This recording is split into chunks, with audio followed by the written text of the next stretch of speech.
ले भइल पढ़ाई, दसों के असो टीसी कटाई, किया वो यही जा होली मनी की ना मनी? होली के पूरा माहौल गीत है जो धमाका, बहुत बड़ा गाना ये है। बताइए, होली से काहे इतना भागत नहीं? रंग से एलर्जी उलर्जी गाना आइल रहे, पढ़े चल आवा जानू पटना, का बलिया से रहुआ के पटना पढ़ल लेके बनी? हम हाँ हाँ आईनी ये बलम देखी क नमस्कार, प्रणाम, हर हर महादेव। हम है राजू। आज हमनी के बीच वैसन गायिका मौजूद बानी जे की भोजपुरी इंडस्ट्री में तहलका मचले बानी। एक से एक गाना ट्रेंडिंग में रहल और अनेकों गाना मिलियंस ना 100 मिलियंस के पार भी व्यू गई। तो आई ना, सबसे पहले स्वागत करतनी भोजपुरी न्यूज में निशा सिंह जी के। सबसे पहले कैसन बनी निशा जी? बहुत बढ़िया बानी। ये चैनल के देखे वाला सभी दर्शक के पैर छू के हम प्रणाम करता है। नहीं कैसे बानी जा आप लोग? सब हमनियों के सब बनी ठीके बनी जा। सबसे पहले ई बताई कि पटना में धमाल करैनी, पढ़ैनी लिखैनी, बहुत कुछ कैनी। तो सबसे पहले दर्शक खातिर 2 लाइन पटना वाला गाना।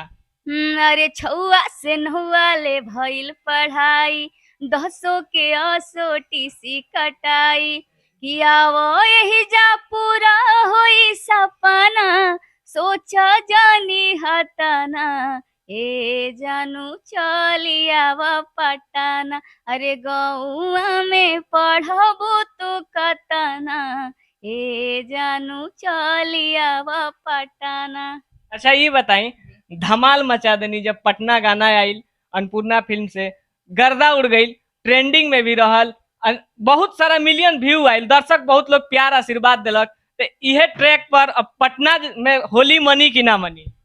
होली के माहौल चालू बड़ुए, सगरो रंग उड़ रहा बड़ुए, गुलाल उड़ रहा बड़ुए, तो सेम चीज मतलब पटना में होली मनी की ना रहुआ साथे खेसारी जी के साथ? काहे ना होली मनी। ना, दर्शक जे चाहेलन हमेशा मसालादार गाना, हमेशा खेसारी जी के जब आवेला तो कहीं ना कहीं खोलबल मच जाला।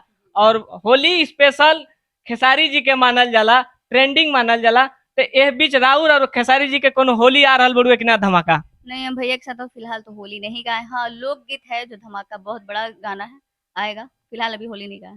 अच्छा, पटना के बाद मतलब लोकगीत पर ही कोई बड़ा धमाल होके वाला बड़ुए? हाँ, बहुत बड़ा। अच्छा, कब तक देखे के मिली दर्शक के? अब होली बाद है ना। अच्छा, कौन सा चैनल से रही? सारे गामा हम भोजपुरी। अच्छा, अभी हाल फिलहाल में होली राउर कौन कौन आ रहल बड़ुए? अभी हमारी रिकॉर्डिंग नहीं किया भाई। अभी रिकॉर्डिंग करा भाई। अच्छा, काहे होली में भी पीछे काहे बनी? सभी लोग स्टार लोग आ गए, रउआ भी पीछे बनी।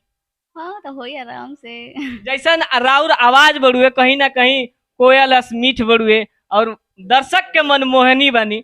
तो ऐसे ही बताई कि दर्शक के अब होली कब तक सुने के मिल जी और कौन कौन चैनल से मिली? नहीं, बहुत जल्दी मिली। अभी चैनल ना बता सकता नहीं, बस अभी रिकॉर्डिंग होई, ओकरा बाद देखल जे, डिसाइड करम जा कोना चैनल से आई कोना से नहीं। अच्छा, अभी हाल फिलहाल में कोई स्टार के संगे आई कि ना, मतलब राउर होली डुएट? नहीं, होली हमने की गई, हम डुएट वर्क के चक्कर में ज्यादा ना रहे, नहीं, बहुत कम। अच्छा ये बताई, होली से काहे इतना भागत नहीं? रंग से एलर्जी उलर्जी बा का?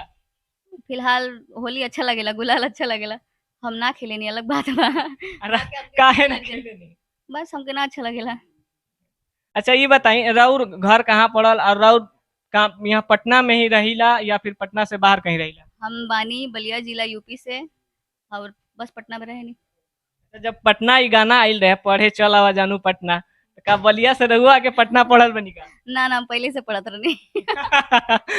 पहले से पढ़त रही यही से पटना वाला गाना गा देनी ना? ना ना, मतलब मैटर भैया लोग के अच्छा लगल था, कहनी लो तुम गई नहीं जा। अच्छा, आगे का मतलब भोजपुरी इंडस्ट्री में आज के समय में सब लोग के ख्वाब बड़ुए एक अलग मुकाम हासिल करे के, वही तरह रहुआ जो स्पीड में बानी, आगे के का प्लान बा? नहीं, हम स्पीड में नहीं कि हम बहुत धीरे धीरे चले नहीं। कछुआ चाल। तो बस आगे सब कोई के बढ़े के बा। हाँ, शौक बाकी हम कुछ अलग करी, ऐसा करी कि सबके अच्छा लगे, फैमिली में भी जो सुने अच्छा लगे सबके। अच्छा, एगो राउर एगो गाना अभी हाल फिलहाल में आरू आइल रहे, सड़िया वाला, दर्शक खातिर पहले 2 लाइन। गाँव तो भुला के निकल। दूगो साड़ी लेके हम हाँ हाँ आईनी ये बलम, देखी कलर बा गुलाबी, चमकता चमाचम। दूगो साड़ी लेके हम हाँ हाँ आईनी ये बलम, देखी कलर बा गुलाबी, चमकता चमाचम। कि जहवा देखता बाजाज, बोलिया बोलता हजार, रुकिए भुला गई नहीं, काहे खातिर ले लुआ उधार धनिया, ऐसे ही था। बोलते भुला गई कोई बात ना कि भुला। वैसे खेसारी भैया के लाइन रहे, हमार लाइन ना रहे।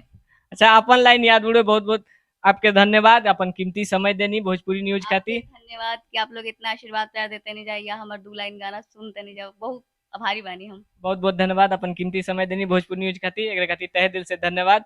आगे के प्रोजेक्ट जरूर शेयर करी हमनियों के बीच, और जे भी जनता जनार्दन रहुआ को बहुत ज्यादा प्यार करेला, काहे से राउर आवाज में ऐसा मिठास बढ़ुए कि सुन के लोग गदगद हो जाला। बस आप सबके आशीर्वाद प्यार बाकी आप लोग के अच्छा लगा था, बाकी हम तो कोशिश करते नहीं। चलते चलते युवा दर्शक खातिर का कहम?